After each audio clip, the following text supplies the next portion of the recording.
If y'all watch my We Bare Bears origin video, then you know it's sequel time, baby! But by far the most repeated comment from that video was, you never talked about Yuri's daughter. You know Yuri has a daughter. Carrot has me in the basement again, guys. Please help me. Guys, I know about Yuri's daughter. On top of being Bluey's biggest fan and Teen Titans Go's biggest fan, I'm also We Bare Bears biggest fan. And if you have a problem with my titles, come fight me outside, okay? So I did what any insane person would do. I watched the entirety of We Bare Bears, including the movie, picked out what I thought was important so we can discuss Ice Bear's entire lore. Why Ice Bear? Ice Bear wants justice. So let's just jump into it. First stop on Ice Bear's life is his origin, which is absolutely heartbreaking. If you've seen my first video, then the audio for this portion is the same. I just re-edited it so I can avoid demonetization. I recommend you watch it to get the full Ice Bear experience, plus it'll help your new favorite YouTuber out. If not, just skip to this time right here.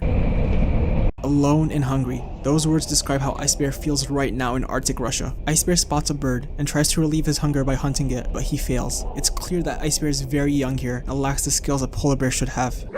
In the distance, a group of hunters and their dogs are roaming around looking for some sort of prey. Ice Bear panics and quickly forgets all about his hunger and hides in a tent that he finds nearby. The tent is empty, but someone is clearly using it, since it has furnishing, but most importantly, there's food cooking. Ice Bear forgets why he ran inside the tent and tries to grab a bite of the food, but is interrupted when the shadow of someone approaches the tent. He quickly hides under the bed and hopes he wasn't noticed, but the man named Yuri begins to chase Ice Bear around with his axe, hoping to get him, but in the kerfuffle trips and injures his leg.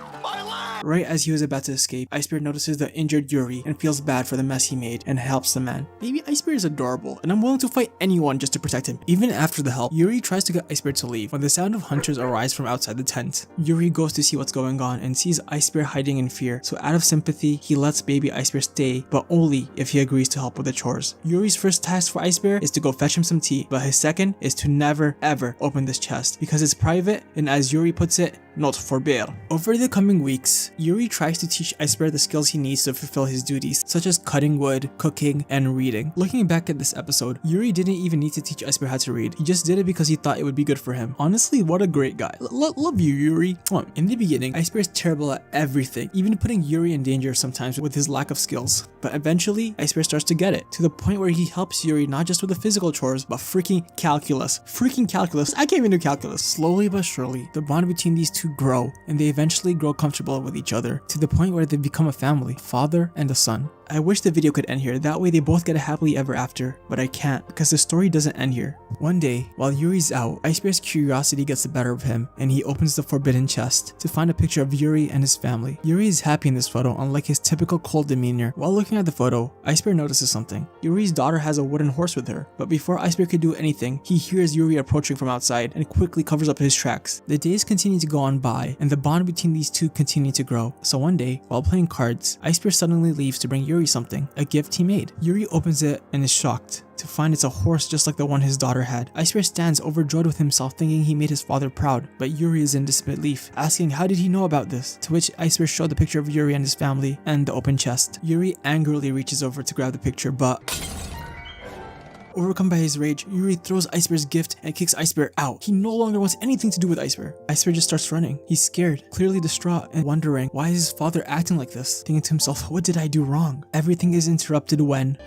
Ice Bear tries to break away as fast as he can, knowing he only has a few moments before the hunters are here for him. But it's too late. Approaching from a distance are the hunters and their dogs. The hunters are getting close when all of a sudden, a large shadow covers the trapped Ice Bear, and with his axe, Yuri breaks the chain. The two hop on their snowmobiles and a chase begins, with Yuri hoping to get Ice Bear to safety, and just as it seems they're gonna get away, the snowmobile breaks, and the hunters have surrounded the duo. This is it. Ice Bear is done for. On one side, there's a large ocean, and on the other, the hunters. Knowing that they're surrounded and Ice Bear is scared, Yuri does something that's hard for him. He breaks a piece of ice with his axe and sets it adrift with Ice Bear on it.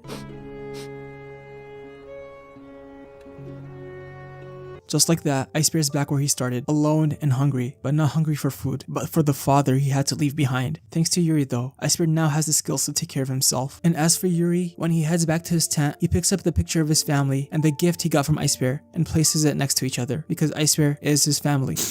Bear. All the bears' origins were tragic, but I don't know, there's something about ice bears that just hits me hard. I think it's because we spent so much time seeing them become a family just for them to be separated. Thank God Ice Bear was crying silently though, because if they added Grizz's crying sound, I don't think I would have emotionally recovered from that. But good news, the next significant event in Ice Bear's life is pretty happy. It's when he meets his brothers. Now I'll be honest, I thought this moment was pretty anticlimactic. Not to say that it was bad, but I just expected something more. After seeing all the origins, I thought the meetup would have been more grandiose, you know? But it was cute. Either way, let's get into how the bears met. We start with Panda stuck on a train track, and instead of trying to escape, he's just accepted that this is his new life. I didn't expect to feel personally attacked when I was making this video. Dude, get up, you're not even stuck. No, this is my life now. Grizz stumbles upon Panda, and him being who he is, gets excited about seeing another bear and starts a whole conversation instead of trying to unstuck him. Grizz, I love you, but you gotta read the room, bud. Grizz starts to pull Panda out when the bears start to panic and yell for help because Grizz isn't strong enough to lift Panda out on his own, but luckily for them, Ice Bear is nearby and sees the commotion. I love this next part because it's so Ice Bear. A normal bear would have taken the long way, but not out for Ice Bear. He jumps on a whole eagle and does a superhero landing just to demonstrate to the train who's really in danger here. Ice Bear and Grizz pull Panda out and they begin to outrun the train, but Panda and Grizz are not fast enough, so one by one they hop on Ice Bear, and that's how the iconic bear stack is formed. The bears keep trying to outrun the train, but they can't, and it's all over. Nah, I'm just kidding. There was a gap on one of the railings and the bears clung onto that. They pull themselves up and the bears look at each other. They are elated to finally have other bears who are lost like them. They decide to stick together because if they were able to survive a train, imagine what they could do if they were a family. And that's exactly what happens. The bears stick together from this moment and do not let go of each other. They go from being babies to mature adults. Which brings me to how Ice Bear is in relation to his brothers. Ice Bear is very much the dad of the group. He is the strong silent type who you always want on your side. He's always taking care of his bros, whether it's cooking for them or maintaining their living space. Dude has got their backs. I'm like 99% certain that Grizz and Panda wouldn't have survived this long if it wasn't for Ice Bear. He's also this super genius who can speak multiple languages, do almost anything, and is a fantastic cook. Look at this. I've always wanted to try his food. And though he seems cold on the outside, I think people naturally gravitate towards Ice Bear because you can sense that behind that cold exterior is a genuine, kind, and good soul. But you know who isn't kind and good? Ice B. I don't know if y'all remember, but there was a time where Ice Bear lost his memory, and because of this, his personality changed from a chill guy to a frat boy. He goes from speaking that classic Ice Bear way to this. That's so like me, I'm just a clumsy guy. And the worst thing is, Ice B is a bully who will hurt his own brothers just because he thinks he's better than them. So basically, in the episode, the bears are carving a tree of themselves to celebrate Siblings Day, which is such a sweet thing. But it couldn't be me and my siblings though, because it's like a war zone over here. While carving, the bears trip and the hammer they were using hits Ice Bear in the head and he loses the memories of who he is. So Ice Bear now becomes Ice B, and Ice B is a villain. Ice B seems cool at first. He becomes an influencer because let's be honest, if Ice Bear was more outgoing, he'd probably be supreme leader of the world. And he hooks his brothers up with free things like boba and exclusive items, and it's great. But halfway through the episode, he just becomes mean. He decides to move out of the cave because his bros aren't cool enough, and he's so okay with saying the most hurtful things. We're not brothers, we're like 3 different types of bears. See, isn't he a total narcissist? But don't worry, for the rest of the episode, Grizz and Panda try and bonk Ice B in the head, hoping to get their brother back so he won't move out. And they try to do it with a freaking crowbar out of all things. But ultimately, they can't do it because hitting someone in the head with a crowbar is insane. Not to me though, hand me that thing. Ice B prepares to leave the cave and his brothers, and as Panda leans on the sibling tree to cry, the tree breaks and hits Ice B in the head. Ooh, yeah, baby. Listen, seeing other people go through pain is not fun. Unless that person is Ice B, then me and my homies all hate Ice B. Ice Bear gets his memory back, and luckily for us, this is the only time we see Ice B in the series, and seeing him one time is already one time too many. Now comes the point where I'm most excited. The Icy Nights series, baby!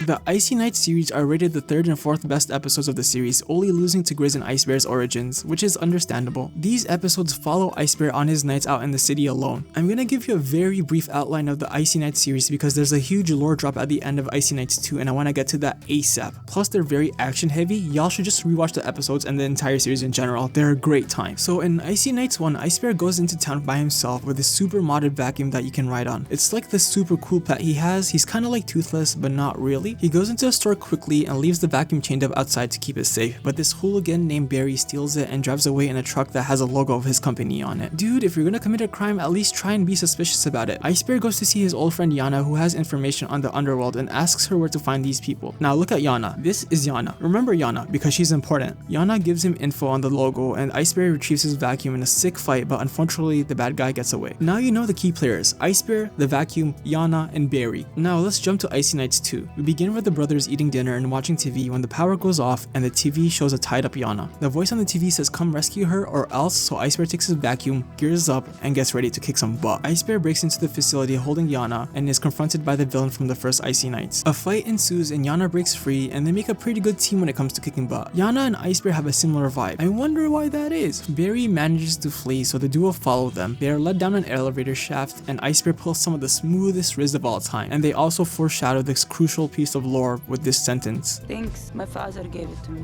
They reach the room Barry went to, but he's already escaped and is controlling this giant mech and uses it to try and destroy the team. They get beaten up pretty bad. Yana loses her necklace, and right when it looks like they're about to lose, the vacuum locks the in and saves the day. The adventure seemingly finishes with Yana riding off in a motorcycle and Ice Bear prepares to go home when the vacuum spits out something. My father gave it to me. Yuri. Yana is Yuri's daughter. That is such a good twist. I remember the first time I watched this part, I was so hyped for Icy Nights 3. So let's discuss Icy Nights 3. You ready? Well, I can't because there's nothing to discuss. The show ended before Icy Nights 3 could come out. Till this day, I randomly remember the cliffhanger and get frustrated how we got nothing from it. But alas, there's nothing we can do. Is what I would say if I was a normal YouTuber. This is me, Carrot, we're talking about, and I'm insane. Did y'all forget I literally lied about not knowing English to escape socializing with a weirdo? So with my noob drawing skills, $0 budget, I'm gonna pitch to you what I would have done for Icy Nights 3. The only sort of criteria I'm giving myself for this pitch is that it has to focus on Yuri and Yana's relationship. That's exactly what I'm gonna do. So let's get started with... We begin with Yana and Yuri walking through a forest, and Yana is asking a lot of questions like someone her age does. Yuri answers all her questions in a very gentle manner. His demeanor is still cold, but when he's with his daughter, it's warm. Yana abruptly stops talking when they reach their destination. Yuri sees her get sad and holds her close.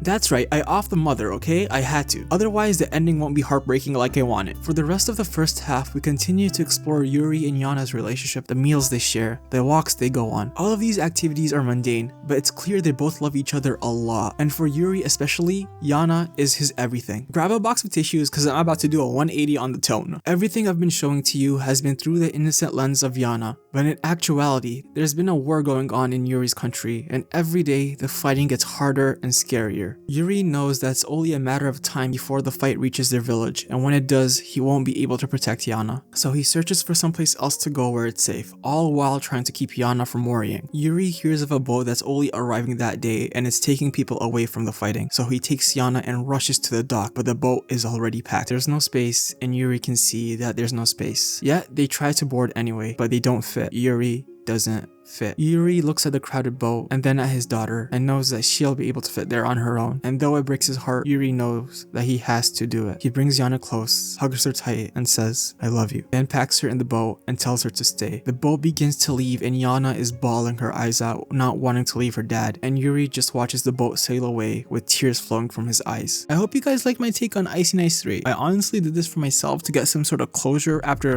over 9 years? And I hope it gave you some closure too. And that's it for the major plot points from Ice Bear's life. Check out my anime storytime video. Like, comment, subscribe, share. Let me know what you would have done for Icy Nights 3. Just letting you know right now, expect another animated storytime vid from me by the end of this week. And always look both ways before you cross the street.